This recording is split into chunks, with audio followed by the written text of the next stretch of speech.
سر یہ بتائیے گا کہ فواد چودھری صاحب کا کیا حال ہے؟ فواد چودھری کی جان چھوٹنی چاہیے، میں اس کے ساتھ ہوں۔ اچھا، جس طرح ان کو لے کر آیا گیا اور سر پر چادر ڈال کر، آپ اس کی بھی مذمت کرتے ہیں؟ مکمل مذمت کرتے ہیں۔ ٹھیک ہے، اور ان ایسے کو کام نہیں کرنے چاہیے۔ کوئی امید ہے، آثار ہیں کہ ان کو چھوڑ دیا جائے گا؟ اب جوڈیشل چلیں گے، عدالت کے پاس ہیں، آ جائیں گے گھر، فکر نہیں کریں، ذرا پریشان مطلب آنے والے ہیں؟ اور یہ سیاستدان آتے جاتے رہتے ہیں۔ سر یہ بتائیے گا کہ فواد چودھری صاحب کا کیا حال ہے؟ فواد چودھری کی جان چھوٹنی چاہیے، میں اس کے ساتھ ہوں۔ اچھا، جس طرح ان کو لے کر آیا گیا اور سر پر چادر ڈال کر، آپ اس کی بھی مذمت کرتے ہیں؟ مکمل مذمت کرتے ہیں۔ ٹھیک ہے، اور ان ایسے کو کام نہیں کرنے چاہیے۔ کوئی امید ہے، آثار ہیں کہ ان کو چھوڑ دیا جائے گا؟ اب جوڈیشل چلیں گے، عدالت کے پاس ہیں، آ جائیں گے گھر، فکر نہیں کریں، ذرا پریشان مطلب آنے والے ہیں؟ اور یہ سیاستدان آتے جاتے رہتے ہیں۔ سر یہ بتائیے گا کہ فواد چودھری صاحب کا کیا حال ہے؟ فواد چودھری کی جان چھوٹنی چاہیے، میں اس کے ساتھ ہوں۔ اچھا، جس طرح ان کو لے کر آیا گیا اور سر پر چادر ڈال کر، آپ اس کی بھی مذمت کرتے ہیں؟ مکمل مذمت کرتے ہیں۔ ٹھیک ہے، اور ان ایسے کو کام نہیں کرنے چاہیے۔ کوئی امید ہے، آثار ہیں کہ ان کو چھوڑ دیا جائے گا؟ اب جوڈیشل چلیں گے، عدالت کے پاس ہیں، آ جائیں گے گھر، فکر نہیں کریں، ذرا پریشان مطلب آنے والے ہیں؟ اور یہ سیاستدان آتے جاتے رہتے ہیں۔ سالہ سال کیس چلتے ہیں۔ اب نیب نے مریم نواز صاحبہ کی بیل کی کینسلیشن کی درخواست بھی دی ہے، اور اس درخواست سے ظاہر ہوتا ہے کہ جو بات سپریم کورٹ بھی کہتا تھا اور ہم بھی کہتے تھے کہ نیب ملک کے معاملات چلا رہا ہے، وہ بڑی عیاں ہے اس کی اپنی پٹیشن سے، کیونکہ اس میں لکھا گیا ہے کہ مریم نواز صاحبہ کی بیل کینسل کی جائے اس لیے کہ وہ ملکی معاملات پر بیان دیتی ہیں اور اداروں کے خلاف بات کرتی ہیں۔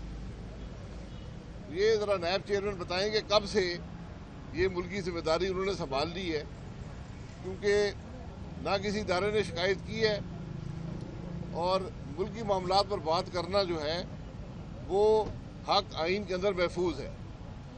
میں چیئرمین نیب سے گزارش کروں گا کہ سپریم کورٹ کے جج رہے ہیں، ذرا آئین کو پڑھ لیں اور ملک کے قانون کو پڑھ لیں، اور اس قسم کے ہراساں کرنے کی پٹیشن جو ہیں وہ نہ ہی دے تو بہتر ہوگا۔ حکومتیں بدل جاتی ہیں، آپ آج اس حکومت کے ہاتھوں بلیک میل ہو رہے ہیں، آپ تکلیف میں ہیں، ہماری ہمدردیاں آپ کے ساتھ ہیں، لیکن اس کا یہ مقصد نہیں ہے کہ قانون یا آئین سے باہر آپ نکل جائیں۔ بات جو آج ملک کی بات ہے وہ صرف یہاں تک محدود نہیں ہے۔ آپ نے کل دیکھا کہ وفاقی کابینہ جو ہے وہ اب الیکشن کمیشن پر حملہ آور ہوئی ہے۔ یہ اس ملک کی نہیں، دنیا کی تاریخ میں پہلا موقع ہے کہ ایک حکومت جب الیکشن ہار گئی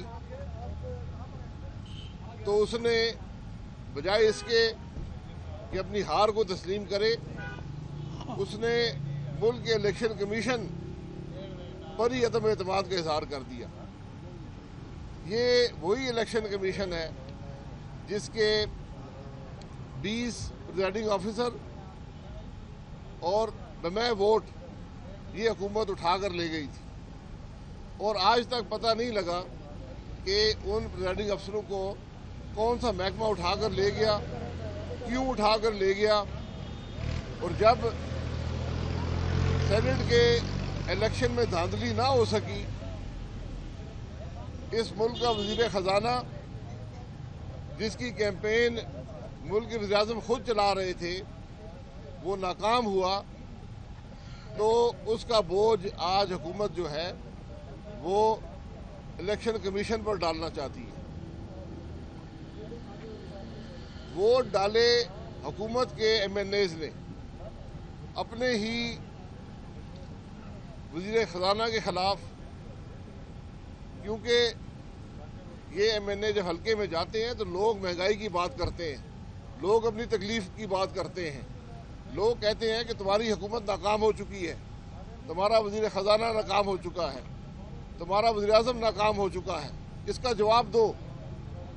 تو ان لوگوں نے جب عدم اعتماد کا اظہار کیا تو آج وفاقی کابینہ جو ہے وہ الیکشن کمیشن پر چڑھ دوڑی ہے۔ یہ ملک کی تاریخ کا انوکھا واقعہ ہے، لیکن اس حکومت میں